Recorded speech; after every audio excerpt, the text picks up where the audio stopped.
Aaron Brown, my first question for you is, in your opinion, is there anybody in the NFL right now that could beat you in a 100-meter dash?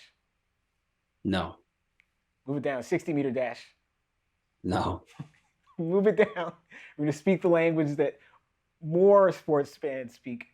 The 36-meter dash, which the rest of us know is the 40-yard dash. Is there anybody in the NFL that could beat you over 40 yards right Now, 40, I'm not sure because I don't contest that. now? So that one, I would have to see. There's a chance. I'm not sure exactly what I could run. I'm not going to be as confident as the 60 and the 100, but anything track related to, no. From a marketing standpoint, what do you think either athletes or sponsors or federations and sanctioning bodies should be doing in a country like the United States, a huge market, to make your sport better understood and more marketable? The main issue with our sport is that we kind of present it in a unified way, Hmm. but sports are kind of digested differently depending on what region you're dealing with. So I think the major influence of our sport is European because that's where the major meets are, and the Hmm. bulk of our circuit is competed and contested in Europe. And so it's presented in a way, in a format that is successful in Europe. But we have a different flavor over here in North America. So what works over here is going to be different than what works over there. And what I would suggest is kind of leveraging more opportunities to kind of network with other sports that are successful here. Because if you see and notice, like Tyreek Hill, for example, just ran a 60 and made all kinds of headlines. He's on Sports Center, ESPN, all that stuff. Uh, Everyone's talking about it like, wow. And he just ran a 6-7, right? And so they're like, they understand that this is a football guy. And when you have someone that they care about, the sport then becomes more popular. So if we could leverage a way to speak the language of what other sports speak, i.e., like the 40-yard dash, how our times translate to that, and how they can appreciate our speed and what we can do versus what the speed they put out. I think that might translate over well into gaining more fans because they might see and respect how fast we can go. Right. So, Aaron, so what you described right there is a lot of people with talent in more than one sport choosing football sort of as a business decision because that's where the money is. So, like, what can they do to make uh, the business side of track and field more appealing so that more often the business decision might lead somebody to track and field instead of the sport that's Mhm. going to give you concussions? But I think we need to have another avenue, especially in North America, that's more tailored to the casual fan today.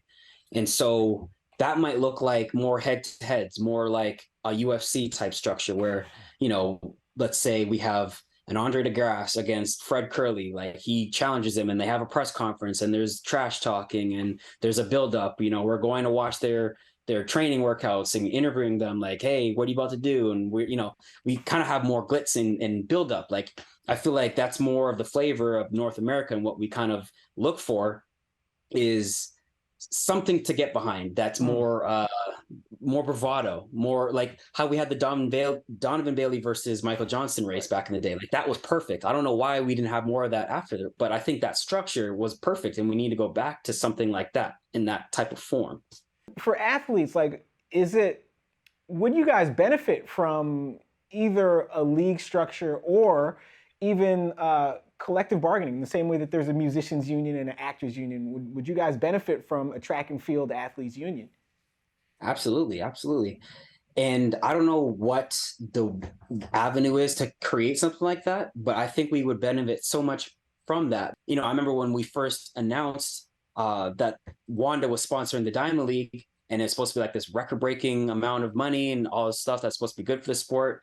I've seen prize money go down over the years, like since I've come into the sport. And it's like, wait, you're saying it's record-breaking and all this money that's influxed into the sport, but where is it going? How is it being managed? There's no transparency, and that's the biggest issue. Is that like if you go to a Diamond League meet, there's a thing called an appearance fee where people get paid just to show up, but nobody knows that. It's not publicized. So one person could be getting an appearance fee of, I don't know, 50,000, and someone can get $500, and there's no criteria for what someone gets for a certain thing, and there's no market where people can benefit from. Okay, if the Olympic champion gets this, he sets the market at that. But you see that all the times in the other professional sports that are run well, is that if someone sets the market at a certain amount, then okay, I had this level of production, I deserve this amount. And then that's when we can increase the amount and then have some type of parity. Last question, hypothetical. I give you a bottomless budget, and you have a chance. You have a chance as Aaron Brown, the athlete, but also as the promoter, like you were laying out before. You're the fight promoter now. You get I'm to Don King.